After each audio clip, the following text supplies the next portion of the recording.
네, 이어서 현금 흐름표 진행할 건데요. 이쪽은요, 3장은요, 투자활동, 재무활동 관련해서 정리를 할 겁니다. 앞에서 영업활동 관련해서 정리를 할 때도 투자활동, 재무활동 언급은 많이 드렸고, 이쪽에서는 투자활동, 재무활동 관련해서 계정 과목은 이제 어느 정도 구분을 하실 수 있을 거라고 보는데, 근데 이제 직접적으로 저희가 투자활동 관련돼서 재무활동 관련해서 현금 유출입 얼마야 라는 계산을 할 거예요. 그래서 이쪽은 계산 문제 위주로 좀 대비를 하시면 되고, 투자활동 중에서도 뭐 몇 개 있죠. 대여금, 그리고 유무형자산, 투자자산 이렇게 있는데, 사실 저희 단골로 나오는 문제가 유형자산 관련해서 취득하고 처분할 때 발생하는 취득금액 얼마야, 처분금액 얼마야, 요거 묻는 걸 제일 좋아해요. 제일 많이 나오고요. 그리고 재무활동 쪽에서 나오면 사채 발행하거나 상환했을 때 유출입되는 현금 얼마야 라고 나오는데, 이게 조금 어려운 게 사채 관련해서는 액면 발행하진 않고 일반적으로 할인 발행하거든요.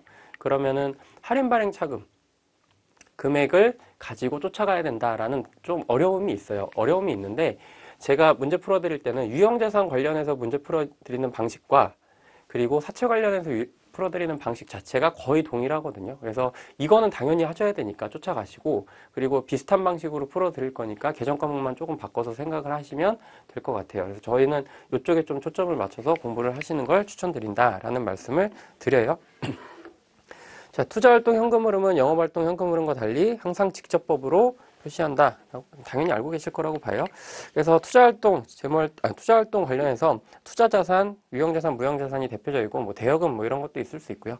뭐 할 수 있는데, 손익계산서 가면 투자자산 관련 평가, 처분 손익이 이쪽으로 들어간다라고 보시면 될 것 같고, 감가상각비, 무형자산 상각비, 그리고 관련된 유형, 무형, 처분 손익, 손상차손, 평가손익 이런 것도 다 투자활동과 관련된 손익이다라고 보시면 돼요. 보시면 투자활동은 자산이잖아요. 부채 쪽으로 구성된 투자활동은 없어요. 보시면 아시겠지만, 그래서 저희가 투자활동이 증가했다, 투자활동 자산이 증가했다라고 하면은 현금 흐름은 어떻게 돼요? 자산이 증가하면 현금 흐름은 감소하겠죠. 그리고 투자활동 자산이 감소했다라고 하면 현금 흐름은 증가한다라는 것도 당연히 저희가 간접법을 보고 왔기 때문에 당연히 이해하실 거라고 봅니다. 자, 그리고 유형자산의 변동과 현금 흐름의 관계, 요게 있는데, 자, 유형자산이 좀 더 중요하다라고 말씀드렸잖아요. 그래서 보시면 취득원가 관련해서는 유형자산의 취득을 의미해요. 유형자산 취득원가가 증가했다라고 하는 거면은 내가 유형자산을 돈 주고 샀다라는 의미잖아요. 그래서 현금 흐름 입장에서는 지급됐다, 현금이 유출됐다라고 볼 수 있지만, 재무상태표 입장에서는 유형자산 취득원가가 증가했다라고 보는 거 맞고요. 만약에 유형자산이 감소했다라는 뜻은요, 첫 번째 보시면 유형자산 처분을 의미하죠. 처분을 의미하면 현금이 들어왔겠죠. 안 들어오는 경우도 있긴 한데, 저희 문제에서는 유형자산 처분하면서 얼마 받았을 거고, 그것과 관련해서 처분 손익이, 처분 이익이, 처분 손실이 어떻게 발생했다까지 줄 거예요. 그럼 그걸 가지고 현금 흐름을 추정하거나, 아니면 반대로 유형자산 처분된 장부금액, 유형자산의 장부금액 얼마야 이렇게 물어보는 문제도 출제될 수 있습니다. 그래서 유형자산 감소는 유형자산 처분과 관련이 있고, 현금 얼마 들어왔어 플러스 유형자산이 처분된다라고 하면은 그때 처분 손익이 발생할 거니까 그 금액까지도 쫓아가서 같이 고려를 해줘야 된다라고 보시면 될 것 같아요. 자, 감가상각누계. 그러니까 제가 말씀드리고 싶은 건 장부금액 기준으로 우리가 나와요. 근데 유형자산 같은 경우는 취득원가가 있고요, 감가상각 누계 두 개를 동시에 다 고려를 해야 장부금액으로 계산이 되잖아요. 계산이 되니까. 그래서 우리가 처음에 인식을 할 때 취득원가 쪽 파트가 있고 감가상각 누계액 파트를 이렇게 두 가지로 나눠서 증감을 분석한다라고 하는 게 저희 풀이 방법의 시작이에요. 그렇게 보시면 되고, 자, 만약에 감가상각 누계액이 증가했다라고 하는 의미는 뭐예요? 감가상각비가 발생해서 감가상각 누계액이 전기, 기초 대비 증가했다라고 보시는 게 맞겠고요. 자, 그리고 감소했다라고 하는 거면 감가상각 하고 있던 자산이 외부로 매도가 됐어요. 판매가 됐다라고 하면은 기존에 감가상각하고 있던, 그리고 그 감가상각함에 따라서 결과로 가지고 있던 감가상각 누계액 금액 자체가 외부로 나갔으니까 취득원가도 줄어들고 감가상각 누계액도 줄어든다라고 생각하시면 되겠죠. 그래서 요거를 한번 정리를 해볼 거예요. 그래서 저는 문제를 항상 이런 식으로 풉니다. 자, 보시면 유형자산 관련된 문제, 뭐 무형자산 관련된 문제가 나오진 않아요. 어차피 똑같으니까. 유형자산이라고 보면 취득원가, 그리고 여기는 감루 금액을 각각 달아요. 뭐 감루 금액, 변동 금액을 나올 수도 있는데 사실 뭐 저희 풀이에서는 그게 어렵진 않지만 일반적으로 나오는 문제는 아니에요. 그래서 얘네들 취득원가가 기초 금액이 있고요. 그리고 기말 금액이 있어요. 재무상태표를 일반적으로 준다라고 하면 유형자산 관련해서 기초금액 있고 기말금액 주어질 거잖아요. 그리고 그 옆에 감가상각 누계액 기초금액이 있고 기말금액이 있으니까 그냥 일단 갖다 적으시면 돼요. 근데 취득원가, 감가상각 누계액 얘네들을 둘 다 변동시키는 요소가 세 가지가 있어요. 첫 번째는 취득하는 경우. 취득하면 취득원가가 증가하겠죠. 근데 생각해 보셔야 될 건 유형자산을 돈을 주고 취득을 한다라고 해서 감가상각 누계액이 바로 바뀌진 않아요. 취득한 자산이 감가상각비를 통해서 감가상각 누계액을 증가시킬 수는 있겠지만 취득하는 시점에 회계처리를 보시면 현금 주고 유형자산 취득하잖아요. 이 취득하는 사실만 가지고는 감가상각 누계액 변동은 없다라는 사실을 이미 알고 계실 거라고 봐요. 자, 그리고 두 번째 처분이에요. 만약에 우리가 취득원가랑 기말금액이 동일하다, 100백이다. 기초금액, 기말금액이 동일하다라고 보면 이런 생각을 했죠. 아, 처분도 안 하고 취득도 안 했다라고 생각할 수도 있지만 반대로 생각하면 어떻게 돼요? 아, 취득도 했고 처분도 했는데 금액이 같을 수도 있겠구나라는 고민을 할 수는 있죠. 저희 문제에서는 저희는 이제 일단 취득 처분이 있어야 현금 흐름 계산하는 문제를 낼 수 있기 때문에 두 가지 취득되고 처분되는 경우를 동시에 일반적으로 주긴 해요. 그래서 그 당시 만약에 처분한다라고 하면 이 회계 처리 자체가 조금 중요한 게 처분을 한다라고 하면은 취득원가 금액도 줄어들고요. 그리고 감가상각 누계액도 줄어들겠죠. 왜요? 만약에 우리가 처분을 했는데 감가상각 누계액이 없는 금액을 처분할 수도 있긴 해요. 감가상각 누계액. 만약에 건물을 처분해요. 근데 취득원가가 100이었고 감가상각 누계액이 20이었어요. 그럼 100도 줄어들고 20도 줄어드는 그런 회계 처리가 들어갈 거잖아요. 그럼 80짜리 자산인데 80짜리 자산을 100에 팔았다라고 하면은 20만큼 이익이 날 거고 60에 팔았다라고 하면 20만큼 손해가 발생할 거 아니에요. 그거까지 쫓아가야 된다라는 말씀을 일단 드려요. 정리를 한번 해드릴 거예요. 자, 그리고 중요한 거는 감가상각비. 까지 고려를 해야 돼요.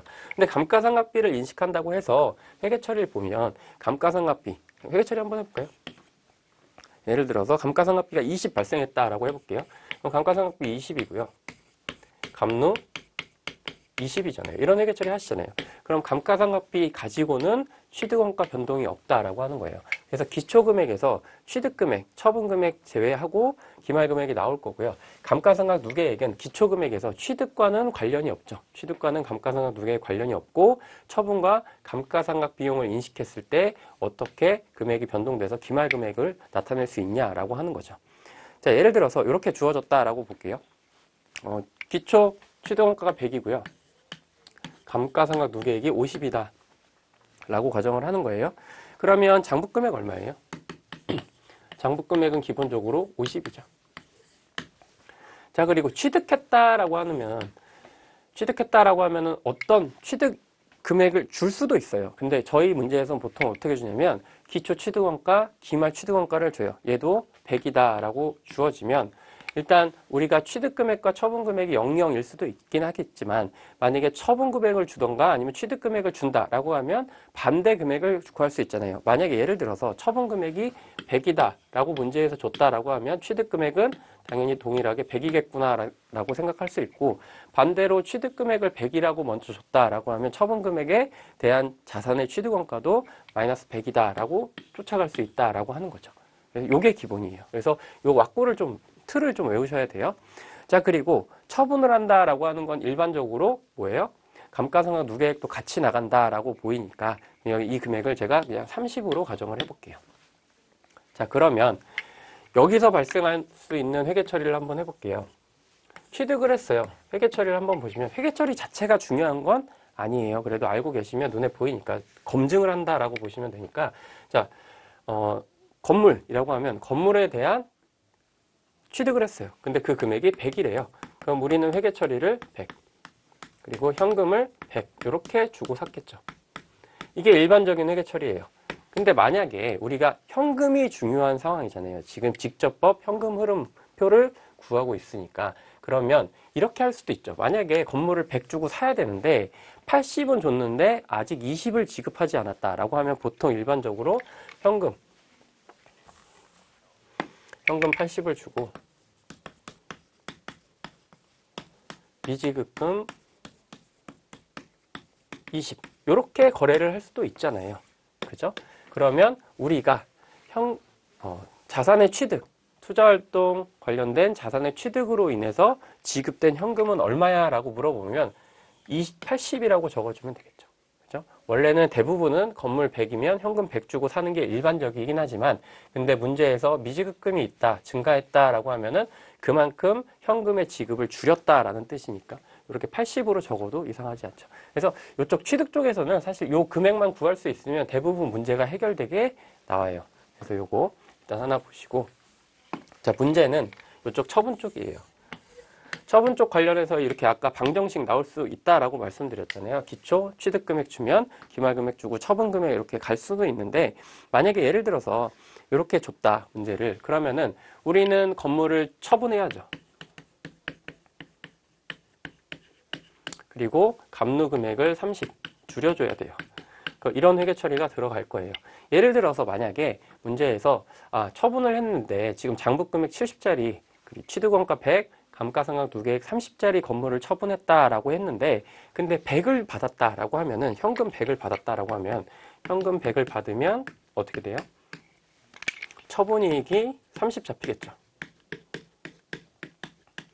그렇죠? 이 금액을 구하라고 하는 문제가 대부분이기 때문에 문제에서는 어떻게 줘요? 우리가 취득원가 100이랑 감가상각 누계액 30짜리 건물을 팔았는데 그 당시에 처분이익이 30 잡혔다라고 하면은 현금 100을 찾을 수 있겠죠. 아니면 반대로 손실이 발생했다. 처분 손실이 20 발생했다. 그러면 현금 유입액 얼마냐라고 물어보면 현금은 50만큼 들어왔겠죠. 현금이 50만큼 들어왔을 거니까 손실이 20 잡혔을 거 아니에요. 요 구조로 풀 거예요, 문제를. 그래서 이 문제는 만약에 투자활동 계산하는데 다른 거 잘 나오지도 않고요. 이쪽에서 계속 나와요. 그래서 이렇게 취득 금액 구하는 거, 처분 금액, 처분 감가상각 누계, 그리고 감가상각비 구하는 거, 이런 거에 대해서 좀 집중적으로 공부를 하셨으면 좋겠다라고 말씀드리고 아까 좀 얘기를 이어가면 여기 취득원가 기초금액 100이고 기말금액 100이다라고 되어 있고 만약에 감가상각 누계액이 50이고 여기 40으로 주어졌다라고 하면은 감가상각 누계액이 변동될 수 있는 요소는 취득과 관련해서는 없죠. 그렇기 때문에 얘는 제외하고 대신에 처분과 관련된 금액 30이 주어지면 얘는 어떻게 돼요? 얘는 감가상각이 20 발생했겠구나라고 할 수도 있고 반대로 기초금액 50이고 감가상각비 금액이 20 단기에 발생했다. 그리고 기말금액이 40이다라고 하면은 처분으로 인해서 감소되는 감가상각 누계액을 역산해서 계산할 수 있겠죠. 그래서 지금 방정식 문제예요, 사실. 근데 이 왁구 자체가 좀 눈에 보기 좋아서 이렇게 설명을 드려요. 자, 그러면 뒤에 문제에서 몇 문제 나오니까 같이 풀어보시고요. 재무활동 쪽으로 가볼게요. 재무활동을 가보면 재무활동은 영업활동 그리고 영업활동과 달리 직접법으로 표시하죠. 그리고 재무활동 관련해서 재무상태표 보시면 사채나 차입금 자본과 관련된 애들인데 사채 위주로 문제가 나온다라는 말씀을 드려요. 문제 내기가 좋거든요. 자, 그리고 손익계산서 보면 사채 관련해서 손익이 발생한다라고 했을 때 사채를 상환했을 때 조기 상환했을 때 발생할 수 있는 이익, 손실과 관련해서 문제가 같이 나올 거다라는 말씀을 좀 드려요. 그리고 차입금 관련해서 상환 손익이 발생한다라고 되어 있는데 가능은 해요, 이론적으로. 근데 일반적으로는 차입금은 만기 시점이 정해져 있기 때문에 중도 상환을 일반적으로 하지 않고요. 그리고 거기서 발생하는 중도 상환 손익이 발생하지 않는 경우가 대부분이에요. 그래서 사채와 관련해서 문제 내기가 좀 좋고요. 그리고 보통 일반적으로 저희가 사채 관련돼서 문제가 나온다라고 하면 할인 발행하는 경우가 일반적으로 많다라고 말씀드렸잖아요. 그래서 사채 할인 발행 차금과 관련해서 문제를 내기가 좋기 때문에 사채 할인 발행 차금 관련해서 추가 발행하거나 아니면 상환했을 때 발생하는 손익 가지고 현금 유출입을 묻는 문제가 많이 나온다. 많이는 아니고 재무 쪽에서는 보통 그 문제가 많이 나온다라고 말씀을 드리고 싶네요. 밑에 내려오시면 재무활동이라고 하는 거는 부채 또는 자본이잖아요. 투자활동이 자산만으로 구성되어 있는 것과 달리 재무활동은 부채, 자본으로 구성되어 있지만 그 부채와 자본이 증가하면 동일하게 현금은 증가하고요. 그리고 부채와 자본이 감소하면 같은 방향으로 현금이 감소한다라는 사실을 알고 계실 거예요. 자, 그래서 사채의 변동과 현금 흐름의 관계라고 보시면 액면금액 보시면 사채, 발행을 의미하고요. 증가했을 때 현금이 유입하죠.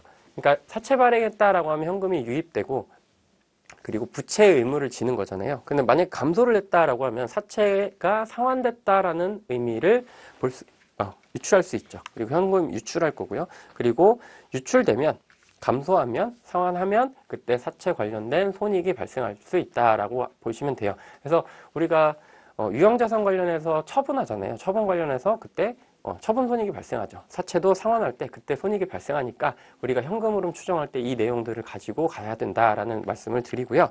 자, 그리고 사채 할인 발행 자금이 보통 처음에 최초 발행했을 때 우리가 할인 발행한다라고 하는 거잖아요. 일반적으로 이런 거죠. 사채를 발행했다라고 하면 사채 액면 금액으로 적죠.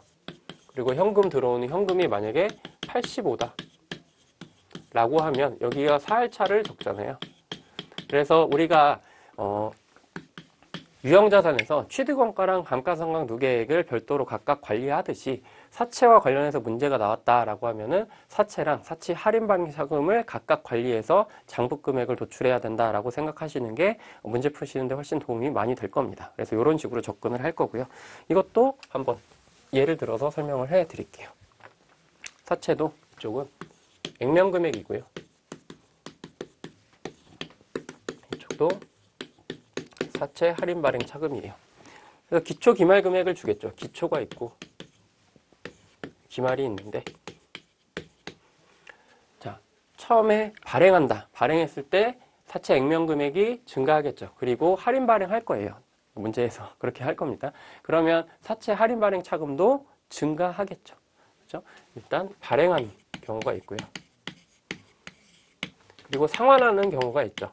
일반적으로 사채를 중도 상환하는 경우는 그렇게 많지 않지만 문제 만들기 위해서 이렇게 해보면 사채 상환을 할 거예요. 사채 상환을 이렇게 생각하세요. 아, 유형자산 팔았구나 라고 생각하시면 돼요.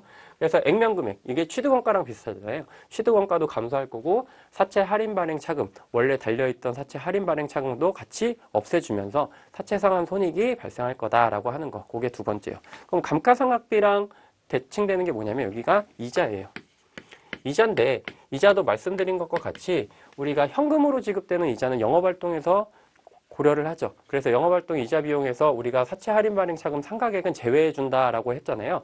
그 사채 할인 발행 차금 상각액과 관련된 이자는 여기서 고려를 해준다라고 보시면 돼요. 그래서 이자 비용이 95가 발생했는데 현금을 80 줬다라고 하면은 그 80만큼은 영업활동에서 고려를 하고 나머지는 사채 할인 발행 차금 상각액일 거 아니에요. 그 15에 대해서는 여기 이쪽에서 재무활동에서 고려를 해준다라고 하시는 게 맞을 것 같아요.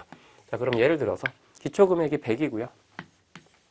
얘가 10이라고 가정을 하고 기말 금액은 150이고요. 얘가 16이라고 가정할게요. 사채가 발행할 때 우리가 유형자산 같은 경우는 취득할 때 감가상각 누계액 변동은 없지만 이때는 발행할 때도 발생할 수 있기 때문에 이쪽 두시고 제외되는 건 요거 하나. 이자와 관련해서 액면 금액이 변하진 않으니까 요거 하나 변동된다라는 말씀을 드리고요. 만약에 예를 들어서 이런 거예요. 사채를 액면 100짜리를 85에 발행했다라는 표현을 하잖아요. 그럼 회계 처리를 한번 해보면 사채를 발행했는데 100짜리를 현금 85 받고 발행했어. 그럼 사할차가 15가 증가하겠네 라고 하는 거고, 그러면 여기에 100 적고 여기에 15가 증가했으니까 이렇게 적어주면 되겠죠. 그죠? 그러면 상환금액은 얼마인지 액면 금액 기준으로 계산할 수 있잖아요. 상환금액은 반대로 이렇게 50이 상환됐겠구나 라고 할 수도 있고요. 그죠? 근데 여기 이자 쪽에서는 뭐예요? 뭘 봐야 돼요? 사채 할인 발행 차금 상각액 얼마야 라고 문제에서 분명히 줄 거예요. 그럼 그 금액을 갖다가 줄여주면 되는데 예를 들어서 이렇게 주어졌다라고 해보면 상환과 관련해서 사채 할인 발행 차금 줄어든 금액은 계산을 해보면 10, 15고요. 계산해보면 얘가 아마 5가 나올 거예요. 그렇죠? 그러면 이런 회계 처리가 들어가겠죠. 얘 관련해서는 사채가 50이 감소했어요. 여기다 줄게요. 사채가 50이 감소했는데, 근데 그 중에 사할차가 5가 감소했죠. 그럼 이렇게 회계 처리를 해놓고, 그리고 만약에 사채 상환 손실을 먼저 줬다 라고 하면, 사채 상환 손실이 만약에 15다, 손실이 15다 라고 주어졌다 라고 하면은 현금은 얼마예요? 이쪽에 60이 되네요. 현금 60이 될 거고, 반대로 현금 금액을 주면 사채 상환 손실 금액을 계산할 수 있겠죠. 이런 식으로 접근을 하시면 됩니다. 자, 그래서 이쪽에서는 다시 한번 말씀드리지만 발행했을 때 얘가 발생할 수 있고요. 상환했을 때도 거의 무조건적으로 이렇게 줄어든다라는 말씀드리고, 그 사채 할인 발행 차금, 사할차 관련된 상각된 금액에 해당되는 이자 금액은 우리가 사할차 금액에서 제거해 준다라는 사실까지 알고 가시면 사실 크게 무리가 없어요. 근데 사채 쪽 가시면 좀 어려워하시더라고요. 어려워하셔서 이 내용을 좀 정리를 하시고, 근데 강조해서 말씀드리지만 저는 계속 이 방식대로 계속 풀고 있어요. 동일하게 맞춰서 풀려고 노력하고 있습니다. 자, 그러면 130페이지 가셔서 OX 문제 보겠습니다. 자, 현금흐름표를 간접법으로 공시하는 경우라도 투자활동과 재무활동은 직접법으로 공시한다. 그죠? 이제는 당연히 아실 거라고 봐요. 자, 그리고 2번 보시면 간접법 현금흐름표의 영업활동 현금흐름을 계산할 때 투자활동 손익은 단기 순손익에서 조정되지만 투자활동 자산의 변동금액은 조정하지 않는다. 간접법 계산할 때 뭐예요? 투자활동, 재무활동, 그리고 비현금 거래들은 단기손익에서 일단 1차 조정을 해주죠. 그리고 나서 영업활동만 조정을 하니까 만약에 투자활동 관련된 자산 금액이 변동됐다라고 하는 거는 영업활동 현금흐름과는 전혀 관련이 없겠죠.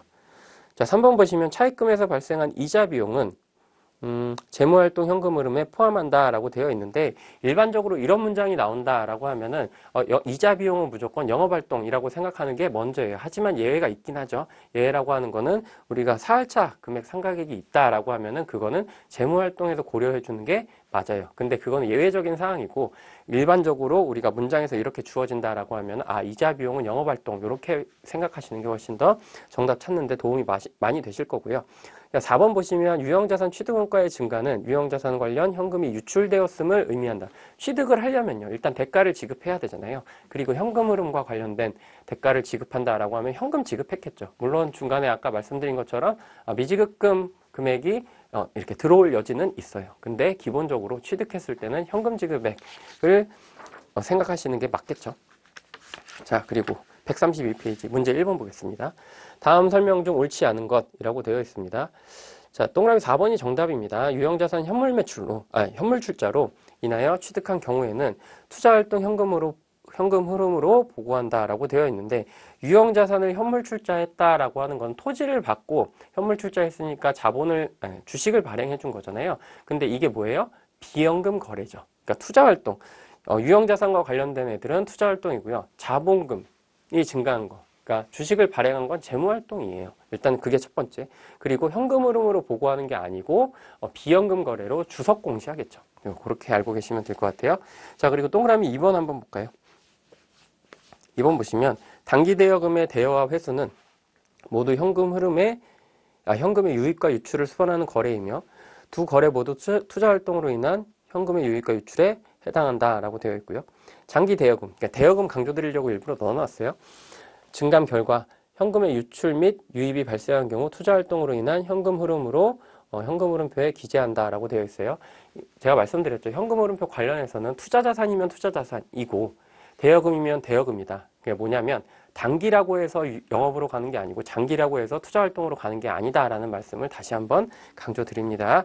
자, 2번 보시면 다음 중 투자활동으로 분류할 수 없는 것이라고 되어 있는데, 문제 보시면 법인세 자산 관련된 애들은 투자활동으로 분류할 수 없고 영업활동으로 구분하면 되겠죠.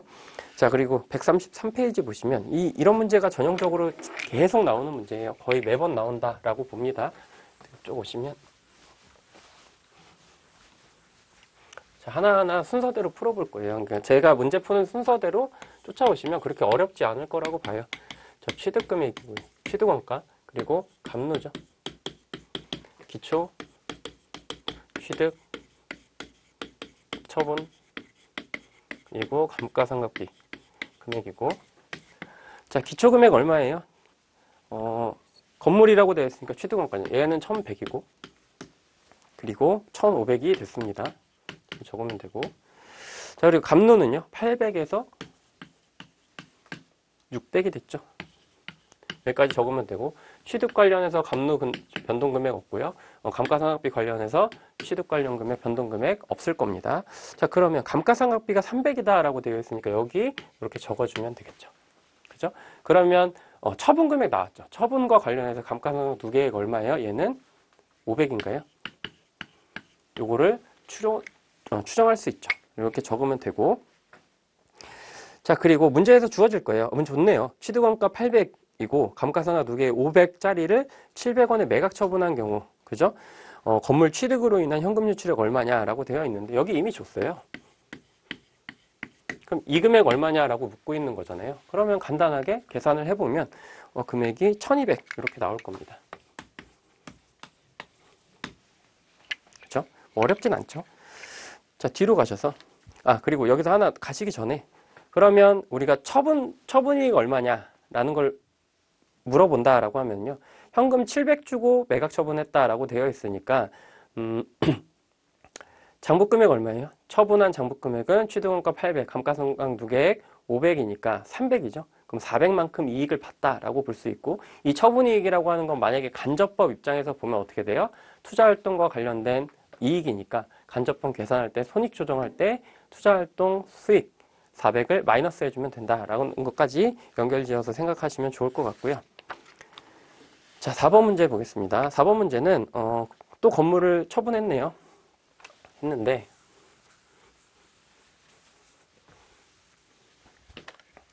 보시면 건물이 기초 4,000이고 기말이 3,000이라고 되어 있어요.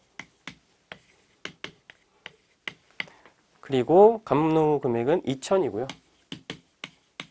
1,300 이렇게 되어 있죠. 자, 그리고 건물 취득원가 2,000 팔았네요. 그리고 1,200 이렇게 팔았어요.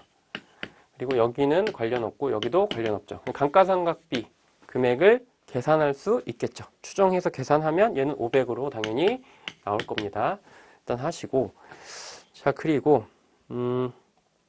문제에서는 건물 취득으로 인해서 발생한 현금 유출액 얼마냐라고 되어 있는데 요 금액 계산하면 얼마예요?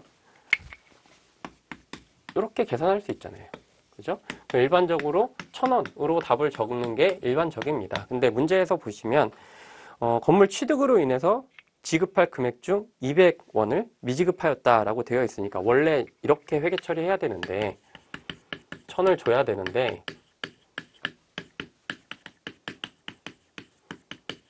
근데 얼마예요? 미지급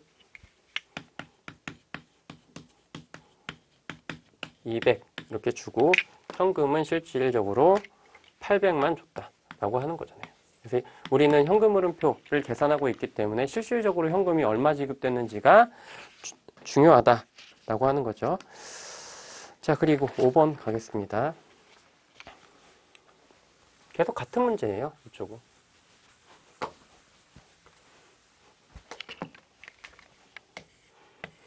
자, 취득금액 기준으로 계산을 해보면 되는데 건물을 1,500에 취득했대요.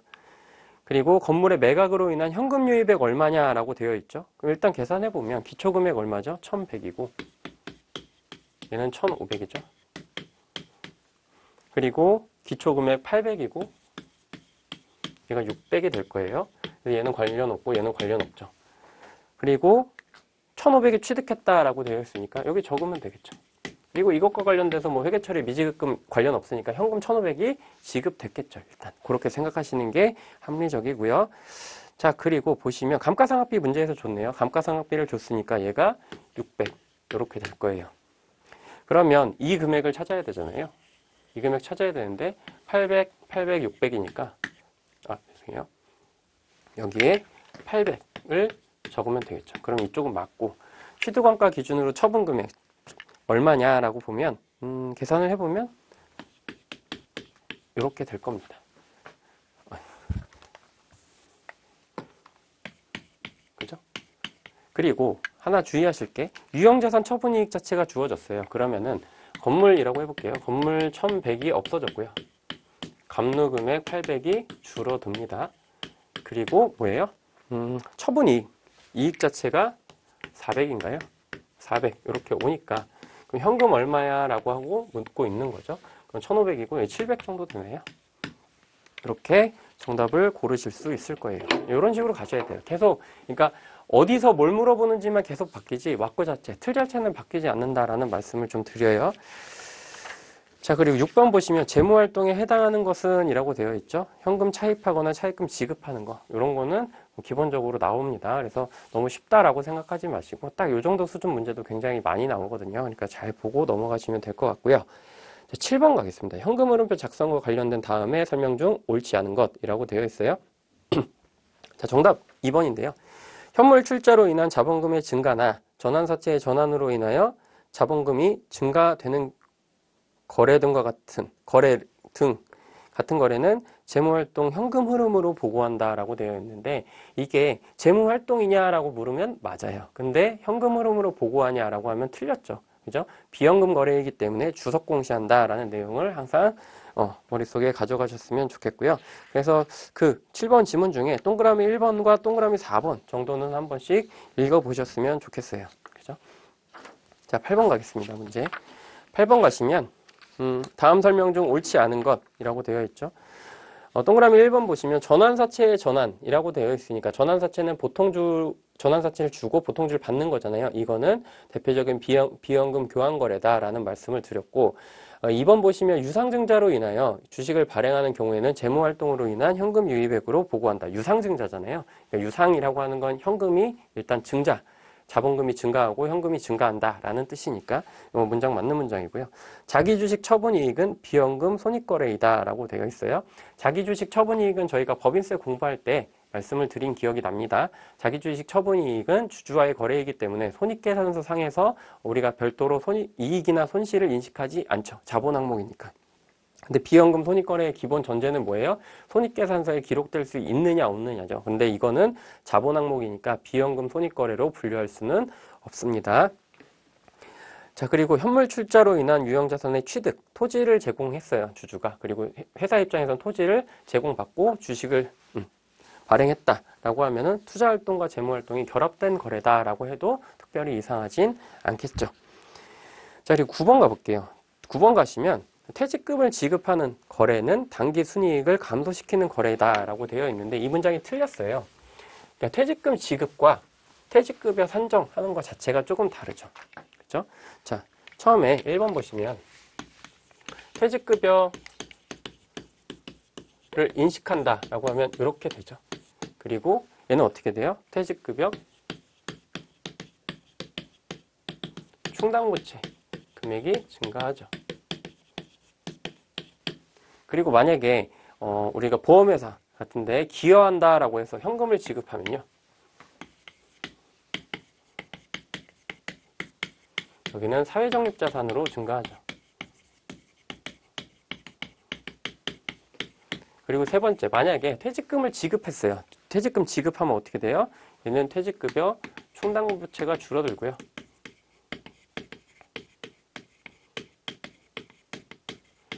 의무가 없어지니까 줄어들죠. 그리고 여기는 사회적립, 내가 적립하고 있는 자산 자체가 감소하죠. 이런 회계 처리를 알고 계시면 요 9번의 1번을 정답으로 고르실 수 있을 거예요. 자, 그리고 동그라미 4번 보시면 유형자산의 감가상각비는 단기 순이익을 감소시켰으므로 영업활동으로 인한 현금 흐름을 간접법으로 계산할 때는 단기 순이익에 가산한다. 그죠? 투자활동이고 비현금 거래니까 가산하겠죠. 당연히. 이렇게 보시면 되고. 자, 문제 10번 보겠습니다. 10번 보시면 재무활동과 관련된 다음 설명 중 옳지 않은 것이라고 되어 있어요. 그래서 동그라미 4번 볼게요. 사채 할인 발행 차금의 상각으로 인한 이자 비용. 얘는 좀 특별하죠. 이자 비용은 비현금 손익거래이므로 영업활동으로 인한 현금 흐름을 계산할 때 당기순이익에서 차감한다라고 되어 있는데 잘 오다가 비용이잖아요. 비용이니까 비현금 비용이니까 어떻게 돼요? 가산해줘야겠죠. 그죠? 일단 내용 보고 이거 정답이겠거니라고 생각하고 가다가 비용 차감하는 게 아니고 가산해줘야겠죠. 자, 그리고 장기 차입금을 유동 대체하는 거래는 재무활동으로 분류한다라고 되어 있는데, 자, 장기 차입금을 유동 대체한다라고 하는 건 장기 차입금 2년짜리 만기 가지고 있다가 이 만기 시점이 지나면서 유동성 장기 부채로 대체하는 거죠. 그러면 이거 회계 처리 자체를 보시면 현금 흐름은 없죠.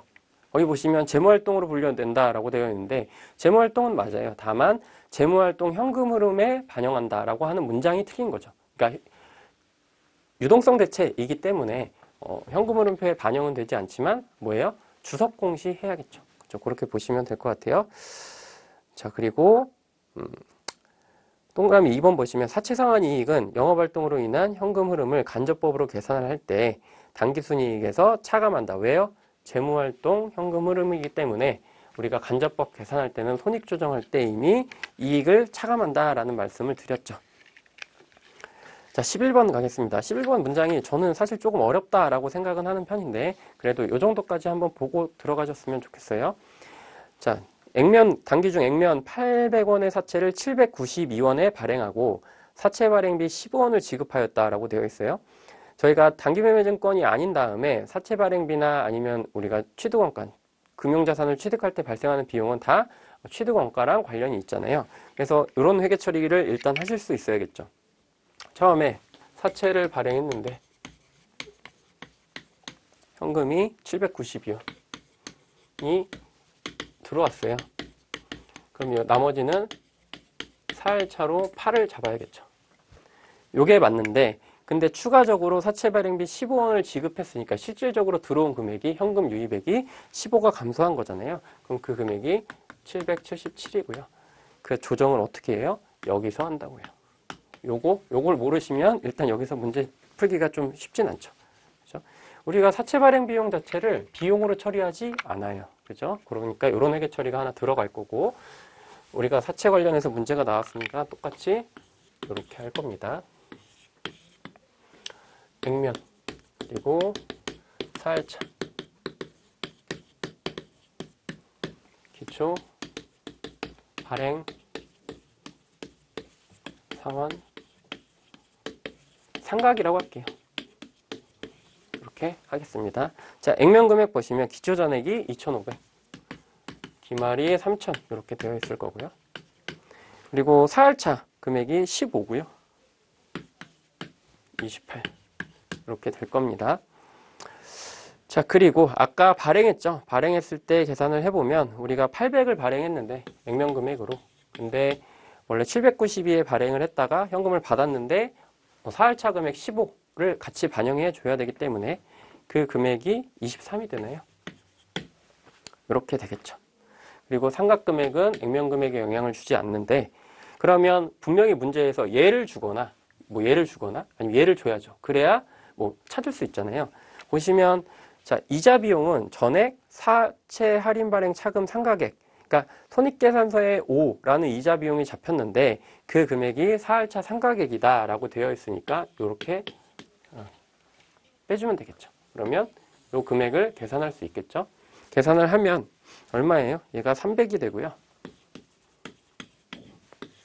그리고 얘는 5가 되나요? 그렇죠? 자, 그리고 문제에서 사채 상환으로 인한 현금 유출액을 계산해라 라고 되어 있어요. 현금 유출액 얼마 갚았냐?